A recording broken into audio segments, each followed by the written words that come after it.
मी तुमच्यासारखी साधना तर करू शकत नाही, परंतु तुम्ही या ठिकाणी साधना करीत आहात, तुम्ही या ठिकाणी साधना करीत आहात, तर मी तुमची सेवा करू इच्छितो.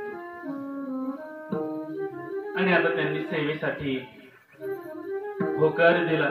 आता हा कोपक राजा आणि कोपक राणी त्या ठिकाणी योग साधना करायचे. सुपक राजा आणि सुपक राणी योग साधना करायचे. कोपक राजा आणि त्याची पत्नी दोघही त्यांच्यासाठी फळावर घेऊन यायचे, भोजन घेऊन यायचे, त्यांच्या भेटीसाठी यायचे. दिवसांमागून दिवस जात होते, वर्षांमागून वर्ष उलटून गेले आणि एके दिवशी त्या दोघांना भगवंताचं दर्शन झालं. श्रीकृष्ण गोविंद हरे मुरारी हे नाथ योगे स्वर वासुदेव.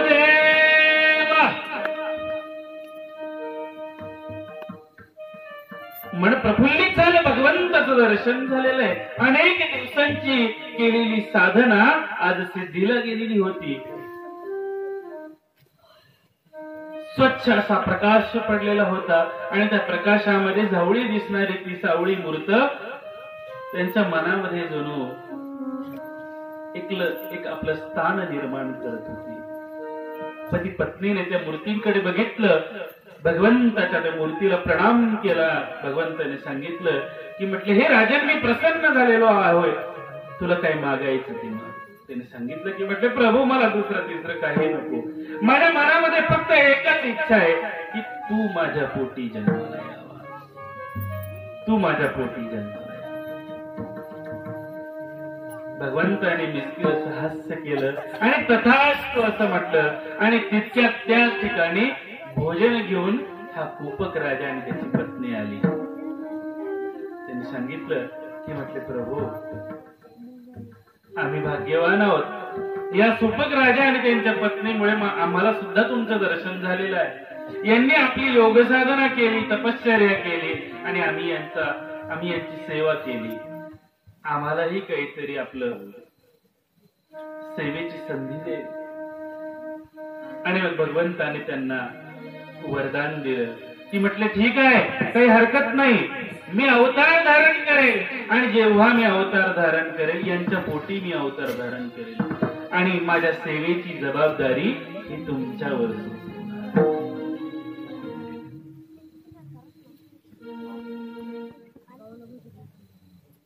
आणि आता तो भगवंताचा अवतार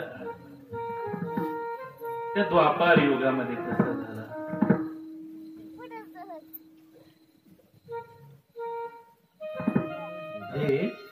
तो आनंदोत्सव साजरा होत होता.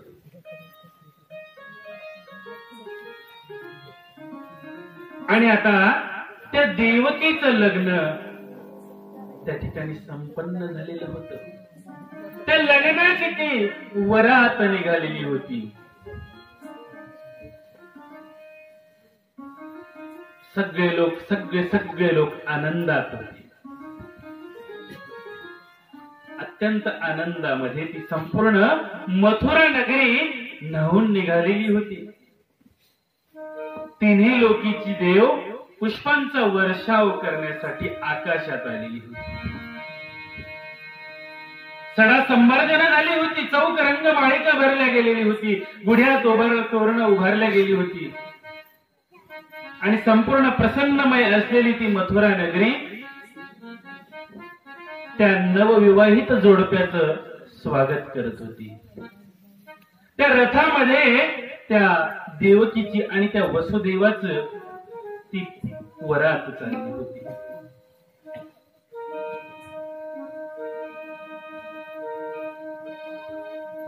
आता ती देवकी आणि तो वसुदेव त्या रथामध्ये विराजमान झालेले होते आणि स्वतः राजा कंस त्या ठिकाणी त्या रथाचं सारथ्य करण्यासाठी बसलेला होता. संपूर्ण नगरी आनंदाने दुमदुमलेली होती. संपूर्ण नगरी.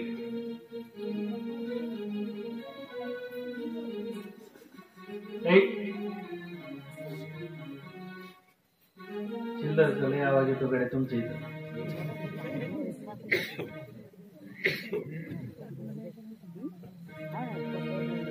आणि आता ही मिरवणूक चालू असताना त्या ठिकाणी मोठा असा आवाज झाला, मोठा आवाज झाला. काहीच कळालं नाही, काहीच कळालं नाही.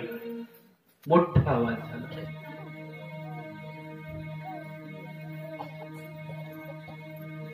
सगळ्या त्या वरातीचं लक्ष त्या आवाजाकडे वेधलं गेलं आणि त्या ठिकाणाहून एक सूचना दिल्या जात होती. अरे कंसा, अरे वेळा सारथ्य पुराचं करतोय. या देवकीचं, या वसुदेवाचं,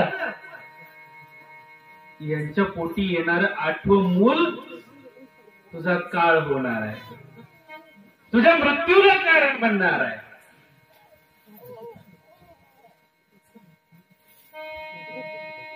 सुन्न झालेला आहे. त्या ठिकाणी आकाशवाणी झाली. आकाशाची वाणी सांगे सतरासी, आकाशाची वाणी सांगे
आकाशवाणीतून आता तो आवाज येतो आहे. अरे वेड्या कंसा, इकडे लक्ष द्या. कार्यक्रम तुम्हाला बघायला भेटणार आहे, तुमच्यासाठीच ठेवलेले आहे. मला बघायला कोणी आलं नाही, त्यांना पाहायला आलेले आहात तुम्ही.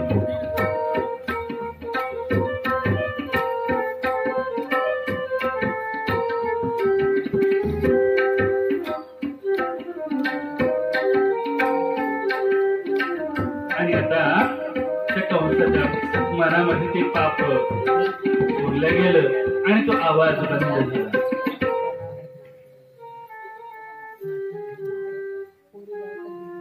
आता इथून तुम्हाला कथा आतापर्यंत कशी सांगितली गेली बघा तुम्ही. मोठी गंमत आहे.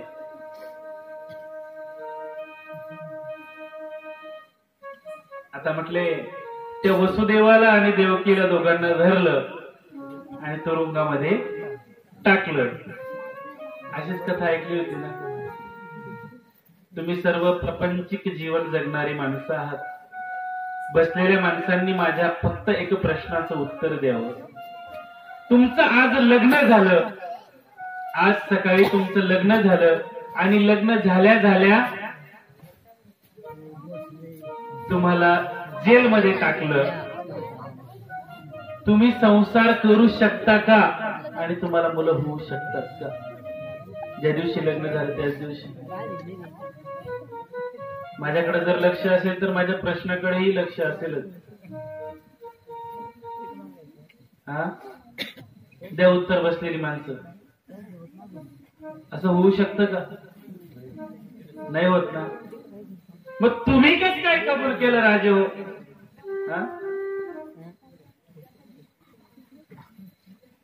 असं झालं नाही.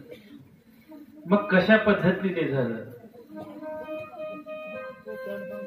तर ते संत आपल्याला सांगतात. आणि तुम्ही जितकं कंसाला मूर्ख समजता तितकं कंस मूर्ख नव्हता. अत्यंत विद्वान आणि पराक्रमी असा तो राजा होता. बहिणीचा निरोप घेतला. राजा कंस आता आपल्या महाली निघून गेला आणि त्या ठिकाणी नारदजींचं आगमन झालेलं आहे. बघा, नारदजी त्या ठिकाणी आले. संत आपल्या घरी आले. संत चरण रज लागता सहज, संत चरण रज लागता सहज, संत चरण रज लागता सहज,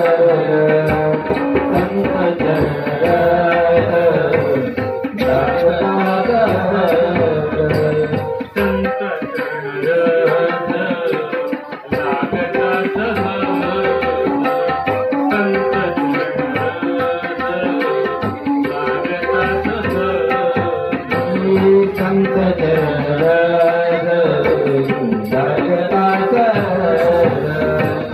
संत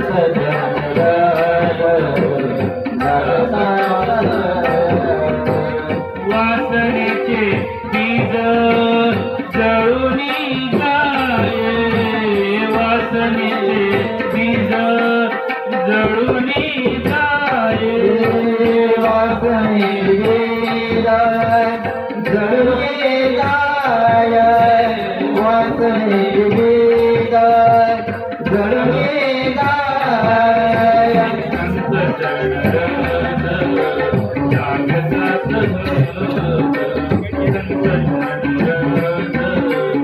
जागता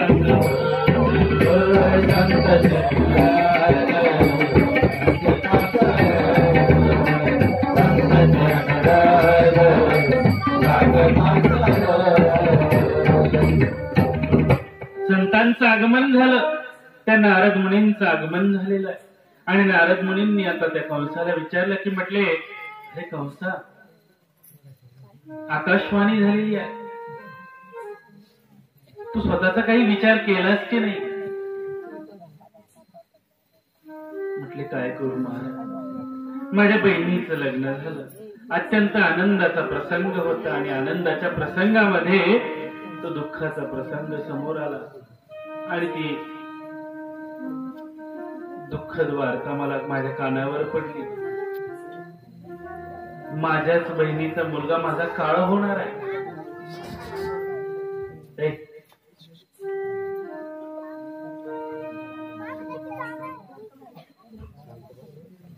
नारदजींनी सांगितलं की म्हटले, कंसा, तुझा मृत्यू होणार आहे ही गोष्ट मात्र 100% खरी, परंतु आकाशवाणी मात्र कशी झालेली आहे?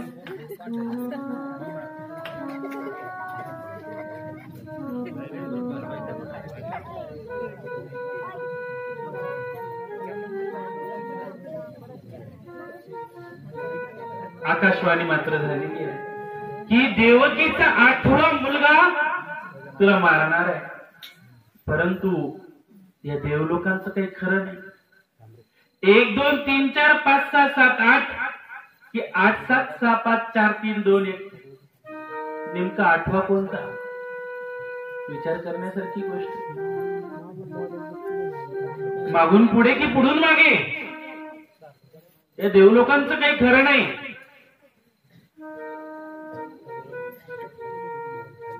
पहिला मुलगा 8वा म्हणून जन्माला येतील आणि ते तुला मारून टाकतील, मग काय करशील? म्हटले आपण सांगा की मी करायचं काय? म्हटलं असं कर,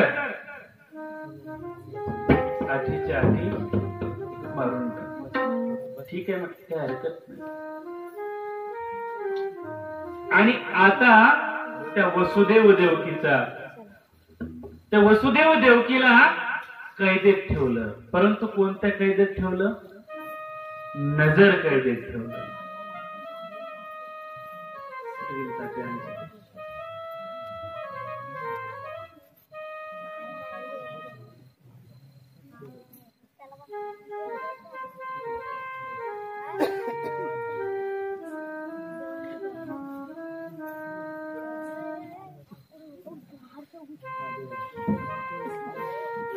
आणि आता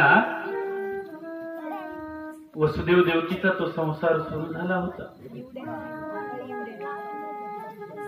वसुदेव आणि देवकी यांच्या संसाराला, नव्या संसाराला नेमकीच पालवी फुटायला लागली होती.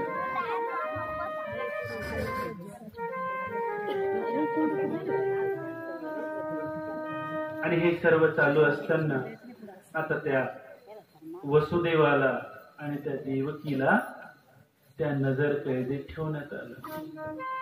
त्यांच्याच घरामध्ये कुठे जावं, कुठे बसावं, कुठे उठावं हा प्रश्न त्यांना पडत होता.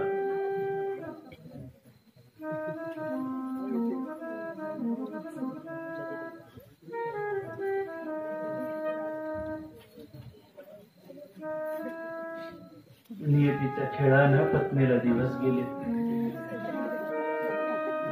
आणि पहिलं मूल जन्माला आलं.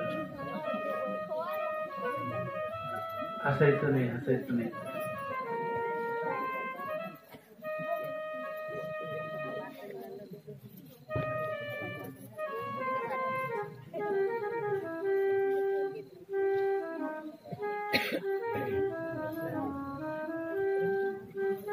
दोघेही पती पत्नी विचार करू लागले. पहिल्या मुलाला मारून टाकलं, दुसऱ्याही मुलाची तीच अवस्था झाली. असं करता करता 7ही मुलं मरण पावली. आणि आता 8वं मूल जन्माला येणार होतं. तसं त्या देवकीमध्ये फरक पडायला सुरुवात झाली. त्या देवकीच्या त्या चालण्यामध्ये, त्या बोलण्यामध्ये, सगळ्या प्रत्येक क्रियेमध्ये बदल झाला.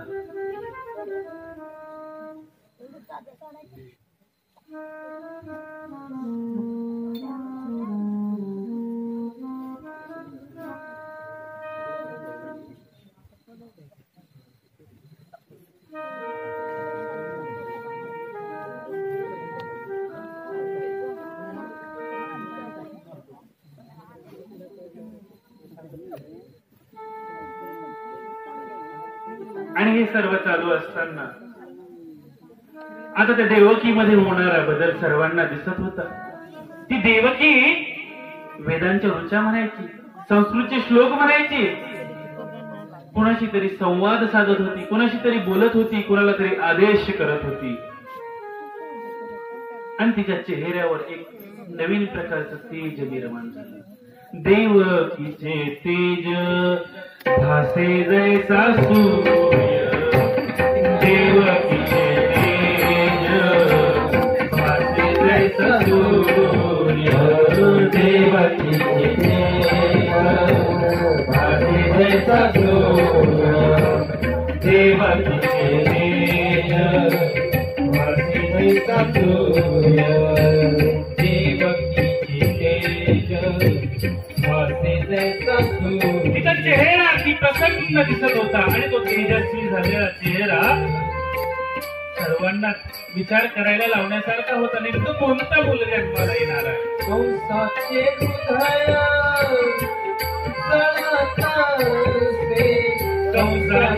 हृदय जळत असे,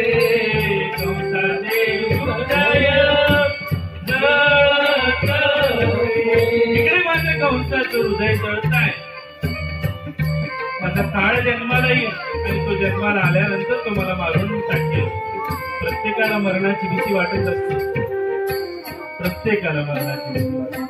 कशी कंसाला ही वाटत होती. हरणे पळती देखोनिया व्याघ्र. हरणे पळती देखोनिया व्याघ्र. ज्याप्रमाणे त्या जंगलामध्ये ते वाघाला बघितल्यानंतर हरण अशी लांब लांब पळतात की हा वाघ मला केव्हा खाऊन टाकेल. अगदी तशाच पद्धतीने तशीच ती अवस्था त्या कंसाची झाली. हरणे पळती देखोनिया व्याघ्र. हरणे पळती देखोनिया व्याघ्र. कापे तया कापे तया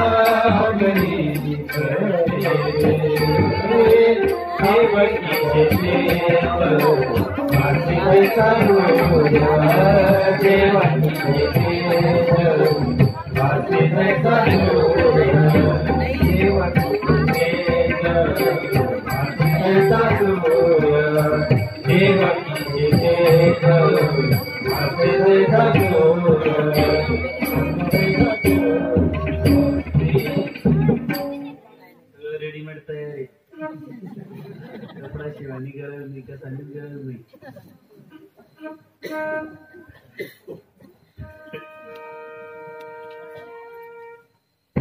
आता लख असा प्रकाश पडलेला आहे. लख असा प्रकाश पडला. वसुदेवाने आणि त्या देवकीने बघितलं.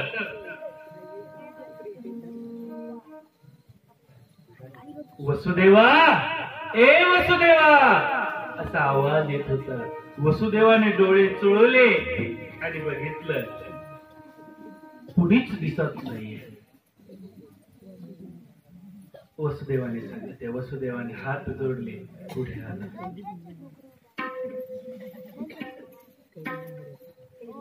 आणि वसुदेवाला आता सांगायला सुरुवात केली. वसुदेवा, मी तुझ्या पोटी जन्माला येणार आहे. मी तुझ्या पोटी जन्माला येणार आहे. तुझ्यावर मी ती जबाबदारी सोपवतोय.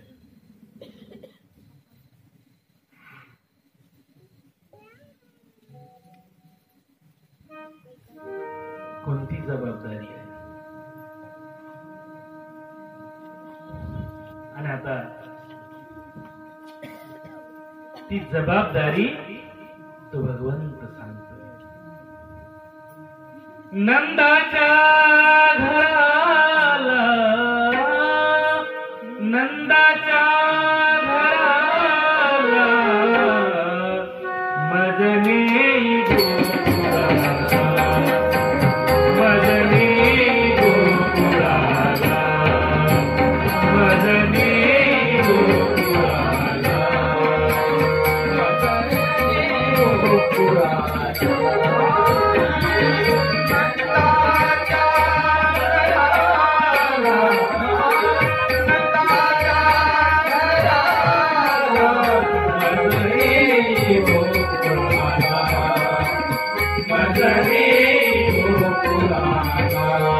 तुझ्यावर मी ही जबाबदारी सोपवतोय.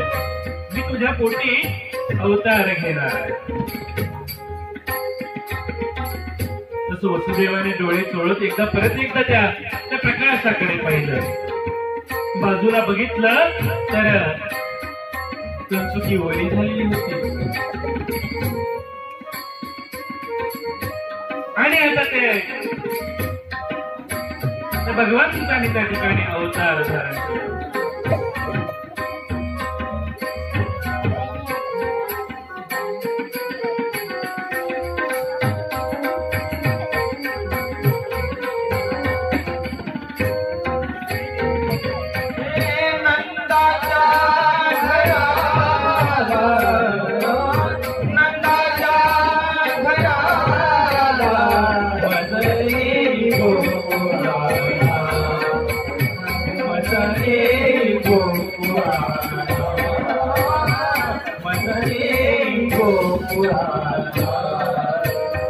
तुझ्यावरती ही जबाबदारी सोपवतोय, तुमची जबाबदारी आहे त्या बाळाचा.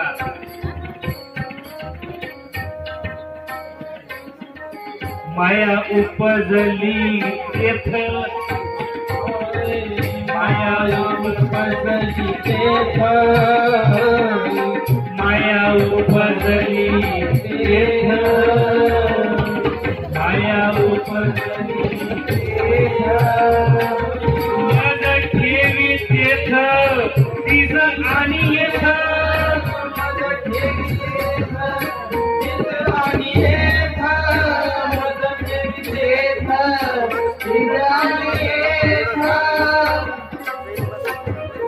मला त्या ठिकाणी घेऊन जायचंय.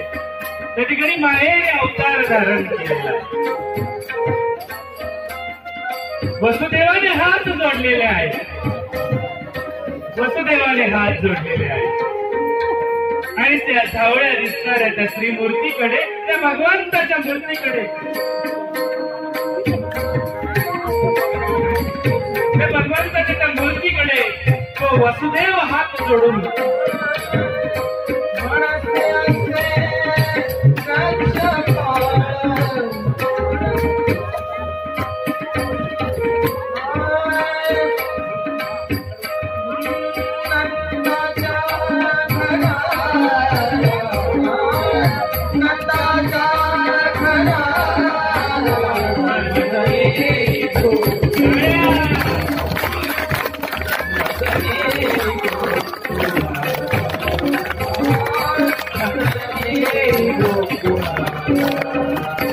वसुदेवाने आता त्या देवतीकडे पाहिलं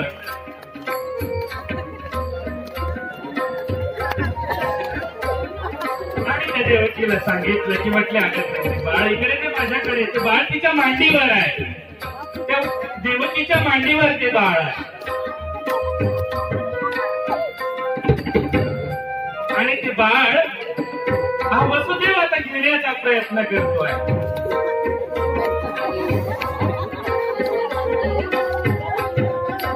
देवती म्हणजे थांबा ना, मी बाळाला देवासाठी 9 महिने 9 दिवस मी त्या बाळाला माझ्या पोटामध्ये सांभाळला.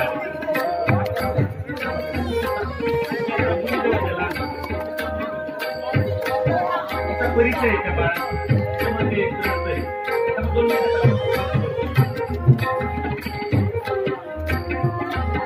त्या देवकीने सांगितलं, अहो रक्ताच्या थेंबा थेंबाचं दूध केलंय, 2 घोट त्याला पाजू दे.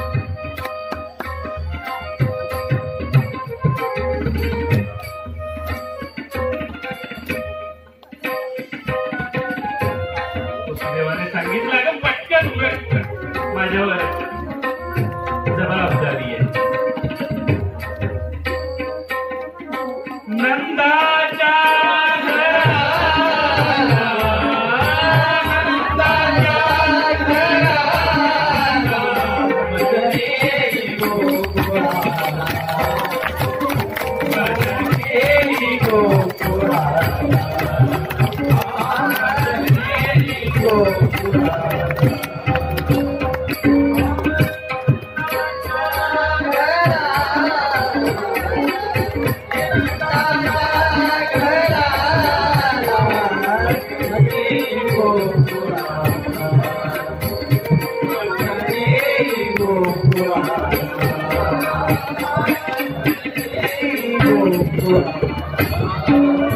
माया उपजली तेथ, माया उपजली तेथ, माया उपजली त्या ठिकाणी मायेने अवतार धारण केलेला आहे. माया उपजली तेथ, ठेवी तेथ तिचं आणि येथ,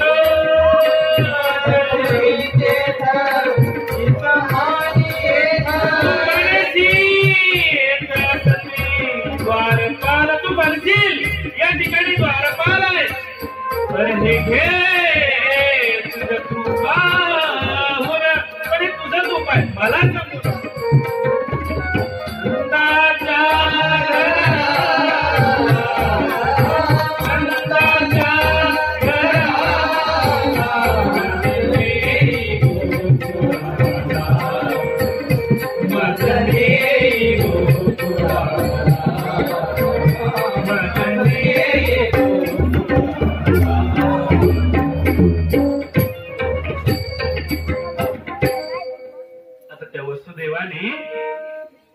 त्या देवकीकडून त्या मुलाला घेतलं.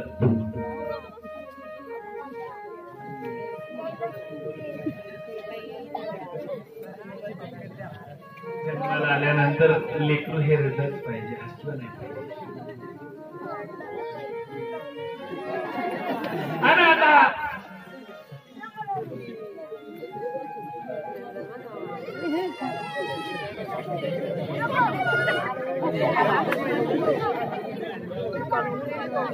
ही देवकी माता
गंमत आहे का छोट्याच्या बाळाला घेऊन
निघाला. समोर बघितलं तर यमुना धुतडी भरून वाहते आहे. विचार केला, मनामध्ये प्रश्न आहे, डोक्यावर बाळ आहे.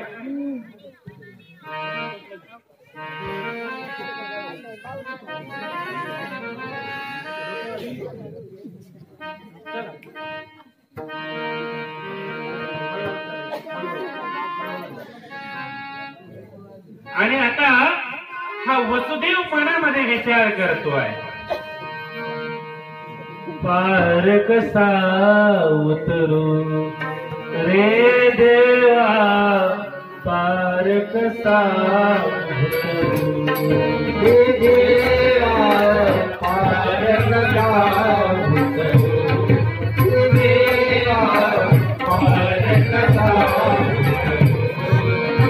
रे देवा, पार कसा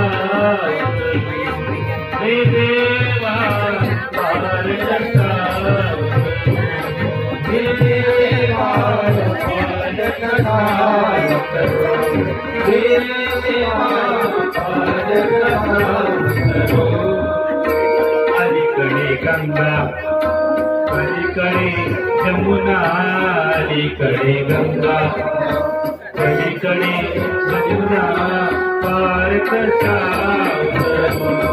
हे देवा, पार कसा अलीकडे गंगा, अलीकडे यमुना, अलीकडे गंगा, अलीकडे यमुना,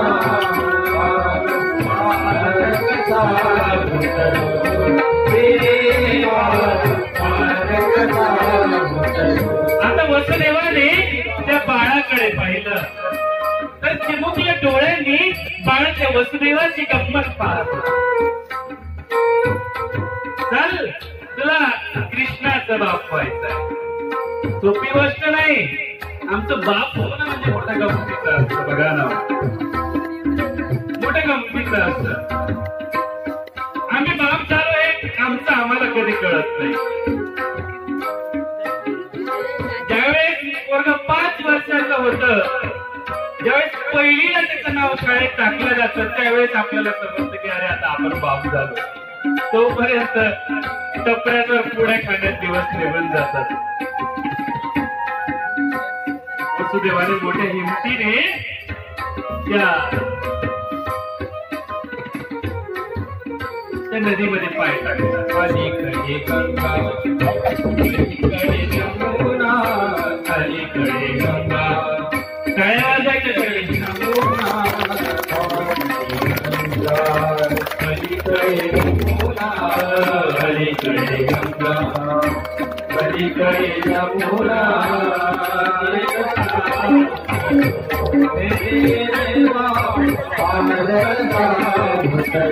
आणि दुसरा पाय टाकला म्हणजे काय, वसुदेव बुडाला, मुलाला घेऊन बुडाला, भवरा आला आणि भवऱ्यामध्ये आता तो वसुदेव फेकला गेला. त्या बाळाचा वसुदेवाने बघितलं, त्या वसुदेवाच्या दाढीवरचं ते पाणी बाळाच्या त्या गालावर टपकलं, एक थेंब टपकला. वसुदेवाने वर पाहिलं, ते भगवंता किती परीक्षा घेतोस रे माझी, किती परीक्षा घेतो.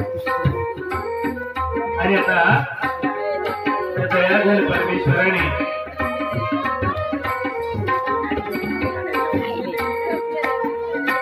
वसुदेवा,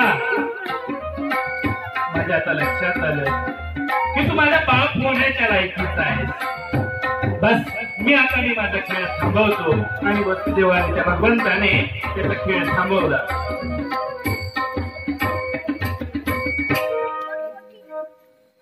आणि आता तो वसुदेव त्या नंद बाबांच्या घरी गेला आणि त्या ठिकाणी त्या मुलाला ठेवलं आणि मुलीला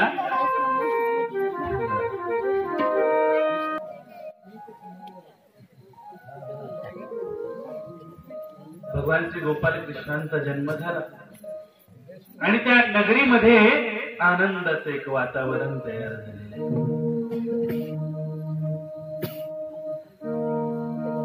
नंद के आनंद भयो जय कन्हैया लाल की.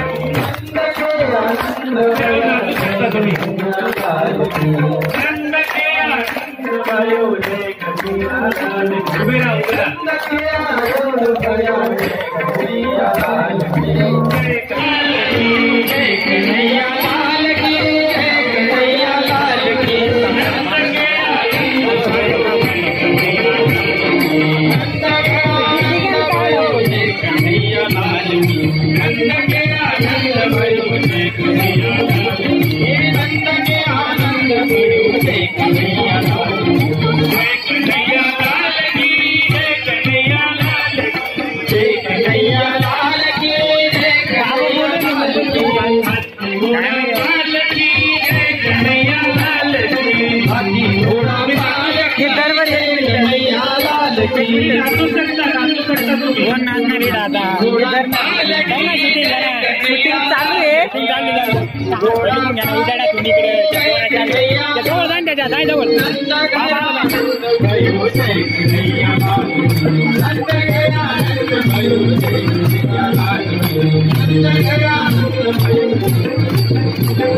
नंद